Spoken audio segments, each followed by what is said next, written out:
بسم الله الرحمن الرحيم.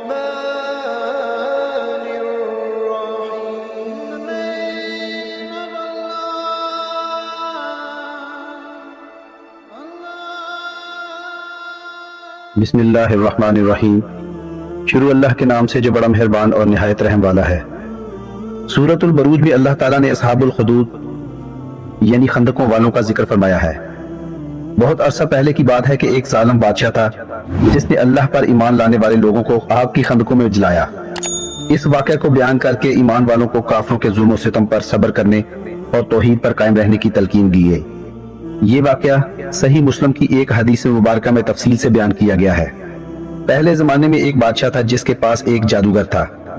جب جادوگر بوڑھا ہو گیا تو اس نے بادشاہ سے درخواست کی کہ مجھے ایک لڑکا دے دیجئے جو مجھ سے جادو سیکھ لے.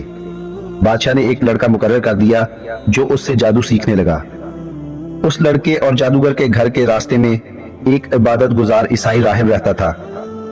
لڑکے نے جب اس کی باتیں سنی تو اس سے متاثر ہو گیا اور اس کے پاس جا کر اللہ کے دین کا علم سیکھنے لگا. لڑکا اس سوچ میں تھا کہ جادوگر اور عیسائی راہب میں سے کون سچا ہے اور اسے کس کی باتیں ماننی چاہیے. اتفاق سے ایک دن ایسا ہوا کہ جب وہ لڑکا راہب کے پاس سے جادوگر کے پاس جانے کے لیے نکلا تو اس نے دیکھا کہ ایک بہت بڑا جانور لوگوں کے راستے میں آ کر کھڑا ہو گیا ہے جس سے لوگوں کی آمد رک گئی. یہ منظر دیکھ کر لڑکے نے سوچا یہ موقع اچھا ہے کہ اس بات کی تصدیق کر لی جائے کہ جادوگر کا مذہب سچا ہے یا اس عیسائی کا راہب کا. اس نے ایک پتھر اٹھایا اور اللہ سے دعا کی کہ اگر راہب کا مذہب سچا ہے تو یہ جانور مر جائے ورنہ نہ مرے. یہ کہہ کر اس نے پتھر مارا تو وہ جانور فوراً مر گیا. لوگوں نے یہ دیکھ کر لڑکے کے علم کا اعتراف کر لیا. یوں وہ لڑکا اللہ کی عطا کردہ صلاحیت سے اندھوں اور کوڑ کے مریضوں کا علاج کرنے لگا. ایک دن ایک نابینا شخص اس کے پاس آیا اور کہنے لگا کہ اگر تم اپنے علم کے ذریعے میری آنکھوں کی روشنی واپس لے آؤ تو میں تمہیں اپنی ساری دولت دے دوں گا. لڑکے نے جواب دیا کہ مجھے آپ سے کوئی انعام نہیں چاہیے. یہ علم تو اللہ کی طرف سے ہے. ہاں اگر آپ کی بینائی واپس آ گئی تو کیا آپ اللہ پر ایمان لے آئیں گے؟ اس شخص نے کہا جی ہاں. چنانچہ لڑکے نے اللہ تعالیٰ سے دعا کی اور اللہ تعالیٰ نے اس شخص کی بینائی واپس دے دی تو وہ ایمان لے آیا. جب بادشاہ کو اس بات کی خبر ہوئی تو اس نے راہب, لڑکے اور نابینا شخص کو اپنے دربار میں بلوا کر کہا کہ کیا میرے علاوہ بھی تمہارا کوئی رب ہے؟ انہوں نے کہا اللہ تعالیٰ ہی ہمارا رب ہے. بادشاہ نے نابینا شخص اور اس راہب کو آرے سے چیر کر 2 ٹکڑے کر دیا. لڑکے کو قتل کرنے کے لیے بادشاہ نے اپنی فوج کے ایک دستے کو حکم دیا کہ اسے پہاڑ کی چوٹی پر لے جاؤ. پھر لڑکے سے اللہ کے دین چھوڑنے کو کہا.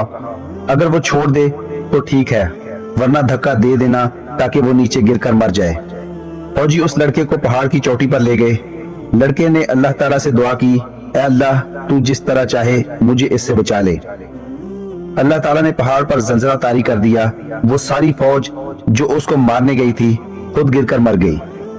وہ لڑکا صحیح سلامت دوبارہ بادشاہ کے دربار میں پہنچ گیا. بادشاہ نے پوچھا کہ میرے فوجی کہاں ہیں؟ اس نے جواب دیا کہ ان سب کو میرے رب نے مار ڈالا اور مجھے بچا لیا. بادشاہ نے پھر دوسرے دن دستے کو حکم دیا کہ اسے سمندر میں لے جاؤ. جب سمندر کے درمیان میں پہنچو تو اس سے اللہ کا دین چھوڑنے کا کہنا. اگر وہ چھوڑ دے تو ٹھیک ورنہ اسے سمندر میں پھینک دینا. فوجی اسے لے گئے. جب سمندر کے درمیان میں پہنچے تو اس لڑکے نے پھر اللہ تعالیٰ سے دعا کی اے اللہ تو جس طرح چاہے مجھے ان سے بچا لے.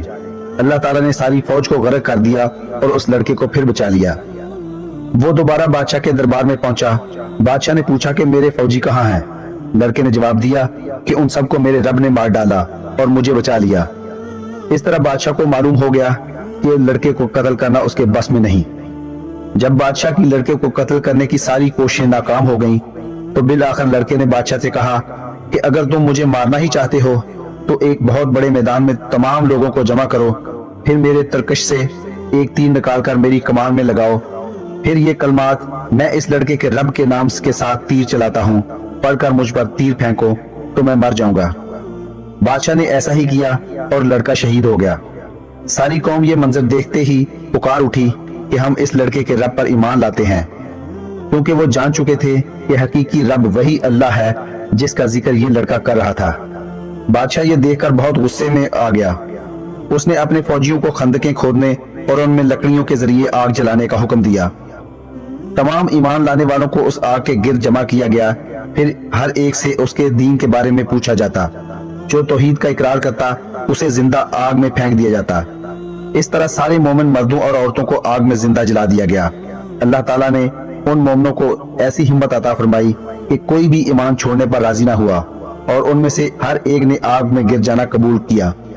صرف ایک عورت جس کی گود میں ایک چھوٹا سا بچہ تھا، اس عورت کو آگ میں گرنے سے ذرا جھجک ہوئی تو اس کا بچہ بولا کہ امی جان صبر کیجئے، بے شک آپ حق پر ہیں، لہٰذا ان دونوں کو بھی آگ میں ڈال دیا گیا۔ ظالم بادشاہ نے ایمان لانے والوں کو اس لیے انتقام کا نشانہ بنایا کہ وہ اللہ پر ایمان لائے تھے۔ اللہ تعالیٰ کا کرنا ایسا ہوا کہ خندقوں کے کناروں پر بیٹھے ہوئے کافر بھی آگ کی لپیٹ میں آ کر جل گئے۔ اللہ تعالیٰ قیامت کے دن بھی ان ظالموں کو جہنم کی آگ کا سخت عذاب دیں گے، جبکہ ایمان لانے والوں کو اللہ تعالیٰ ان کے صبر و استقامت پر جنت کی عظیم نعمتیں عطا فرمائیں گے۔ دوستو ویڈیو اچھی لگی ہو تو چینل کو سبسکرائب کریں اور ویڈیو دوستوں کے ساتھ بھی شیئر کریں۔ اللہ تعالیٰ آپ کا حامی و ناصر ہو۔